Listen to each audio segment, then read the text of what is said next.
Hello everyone, আজকে আমি নিয়ে চলে এসেছি চিকেন কষা, তাও আবার 30 মিনিটসে। প্রথমেই আমরা নিয়ে নেবো একটি পাত্রে টক দই। টক দইয়ের পরে আমরা এখানে দিয়ে দেবো শুকনো লঙ্কার গুঁড়ো, আপনার স্বাদ হিসাবে দেবেন, হলুদ গুঁড়ো, ধনে গুঁড়ো। এরপরে আমরা দিয়ে দেবো আদা এবং রসুনের পেস্ট 2 চামচ মতো। এরপরে আমরা দিয়ে দেবো স্বাদ মতো লবণ। লঙ্কার গুঁড়ো এবং লবণটা কিন্তু আপনাদের স্বাদ হিসাবেই দেবেন সবসময়। আমরা একটু ঝাল বেশি খাই, তাই লঙ্কার গুঁড়োটা বেশি দেওয়া আছে। এরপরে আমরা দিয়ে দেবো চিনি, এটাও কিন্তু অপশনাল। এরপরে আমরা দিয়ে দেবো কাঁচা সর্ষের তেল।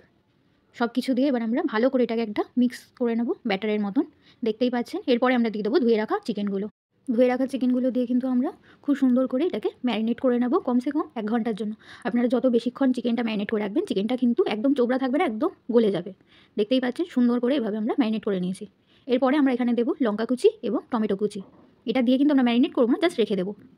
গরম সর্ষের তেলে আমরা দিয়ে দেবো পেঁয়াজ কুচি। এখানে কিন্তু 1 কেজি চিকেনের মাপ অনুসারে পেঁয়াজ কুচি দেওয়া আছে, তো আপনারা যতটা চিকেন নেবেন সেই হিসাবে পেঁয়াজটা নেবেন। এই পেঁয়াজগুলো কিন্তু একদম লাল লাল করে ভাজতে হবে, যেরকম বেরেস্তা ভাজে সেরকম। দেখতেই পাচ্ছেন ক্যারামেল হয়ে গেছে।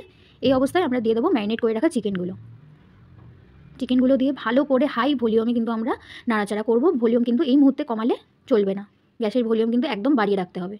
মাংসটাকে ভালো করে কিন্তু নাড়াচাড়া করে একটু ভাজা ভাজা টাইপের হয়ে আসলে আমরা ঢাকা দিয়ে রেখে দেবো 10 মিনিটের জন্য। 10 মিনিট পরে যখন আমরা ঢাকাটা খুলবো, তখন দেখবেন এখান থেকে একটু জল ছেড়েছে মাংস থেকে, দেখতেই পাচ্ছেন।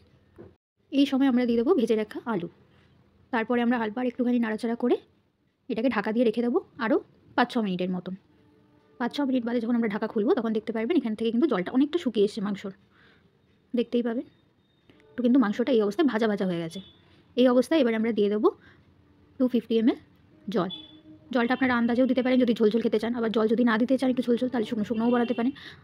পরে আমরা দিয়ে দেবো গরম মশলার গুঁড়ো 1 চামচের মতন। গরম মশলা গুঁড়োটা দিয়ে কিন্তু বেশি নাড়ানো যাবে না, কারণ আলুগুলো কিন্তু এখন অনেকটা সিদ্ধ হয়ে এসছে। বেশি নাড়ালে কিন্তু আলুগুলো গলে যাবে।